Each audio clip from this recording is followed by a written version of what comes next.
Thank you, Jean Paul. Thank you for inviting me to share with our friends the news from here because we're going through a dramatic change of the way of collecting the glass waste in Romania.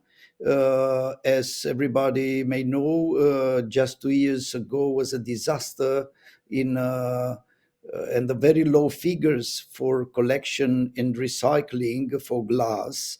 Then it was a push by the government that glass will be part of the DRS. So we'll discuss about crushed versus uncrushed, but in parallel also about the DRS and non-DRS collection. So I will introduce our company. It's called Green Glass Recycling. It's a member of GreenGroup. It's a larger group of recycling activities. Here we'll talk about our glass division. Was established in 2013, and we have an installed capacity now of 110,000 tons a year near Bucharest, the capital of Romania. And well, glass market last year 2024 was in a range of 470,000 tons placed on the market, and we seen already during the last year that the DRS glass containers put on the market have been like 327,000 tons, and the difference, about 143,000 tons, was remaining for municipalities. So now the ratio of responsibility of glass collection, it's moved totally on the side. I would say the gravitation is a lot on the side of DRS, like a 70% versus 30% collected by municipalities. And we had such results. Actually, they are very fresh.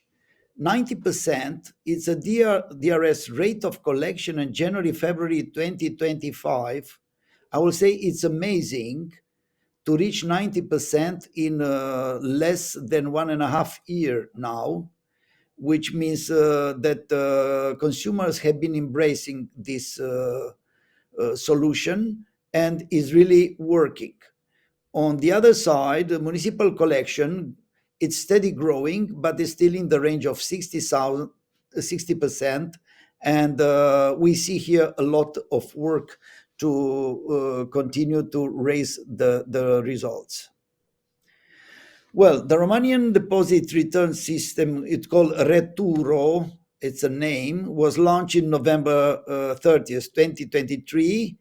And the stakeholders are the industry, the fillers, 55%, retailers, 25%, and the government, 20%. Even we didn't like, somehow the government wanted to be part of this company with the minority shares.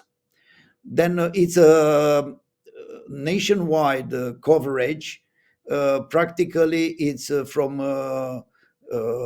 big cities to small villages. The system is working either through machines like a RVM. There is a photo on the left where we can see it's our Minister of Environment. The opening was the first glass introduced in the system. And this will go to the small villages where it's a manual collection. And then the system will include containers between 0.1 liters to 3 liters in volume, and materials is PET, aluminum, and glass. One of very interesting thing here, it's probably there is no other deposit reversing system. It's a lot of glass in, so it's not only beer and water, but and soft drinks, but also we have here wines and even spirits, This was irritating some of the producer, but that's how is working today the system. Well, why does glass need a crush? I have been asking a DRS, and there is an explanation. Actually, they have two answers to this question. We are talking about a fraud prevention. So, if PET and aluminum can be deformed, pressed, the input at the machine, glass, if it's not crushed, can be double or multiple redemption. And to avoid the double redemption attempts, the decision was the container has to be crushed and not to keep his integrity, to be used again. Also, transport efficiency. There is a higher density, it means a lower transportation cost, and of course, also lower emissions. We have been counting some crushing effects. Actually, it's a pre-crushing, we will say, because it's during collection, is not the crushing within our plant on recycling. And I will give you some figures now. So the density of the material resulted after this pre-crushing in the reverse vending machine in the supermarket, it goes to 600 to 650 kilograms per cubic meter as a density. But we found some other effects which is very, very specific to this system. By crushing, dust and the fines is generated during collection in the supermarkets, and that loss, it counts from 2% to 5%,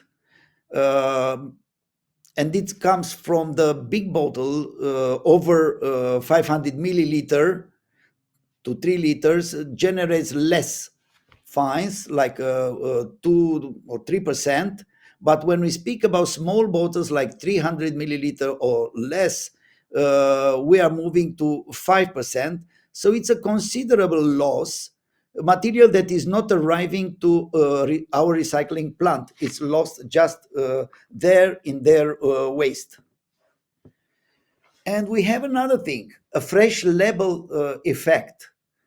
Um, because bottles are very clean and very fast collected after using, without any storage, intermediary storage, we have the fresh label, which are very well stuck to the bottle, and we have then a problem to detach the labels from the glass. And at the first running, we have 8 to 10% rejected material, which we have to leave it for 1 or 2 months to have a degradation of the labels, majority being paper.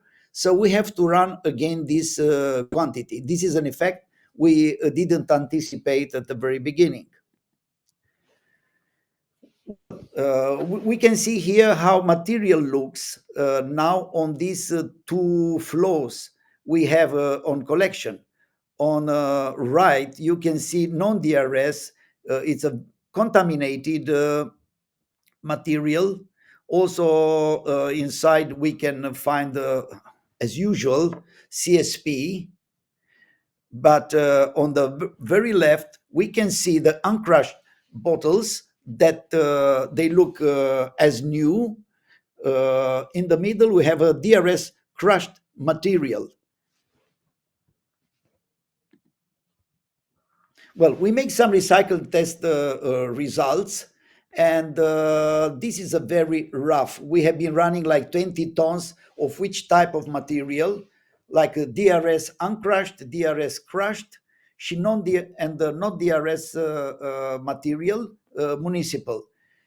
We have been obtaining the following rejects: 17, 19, and 24% at the first running in the plant, which means that it's clear that DRS, we want it or not, it's is bringing better material and a higher purity. And it's a difference between crush and uncrush. Obviously, uncrush from DRS is the best material we can have it. Um, we have some key findings which I would like now to underline. If we compare DRS with non-DRS, we'll say that the DRS material is giving a higher yield. This is something new. Practically, we have a zero CSP content because at the machines you cannot mix the material with any stones or porcelain and ceramic, because simply the machine is not accepted.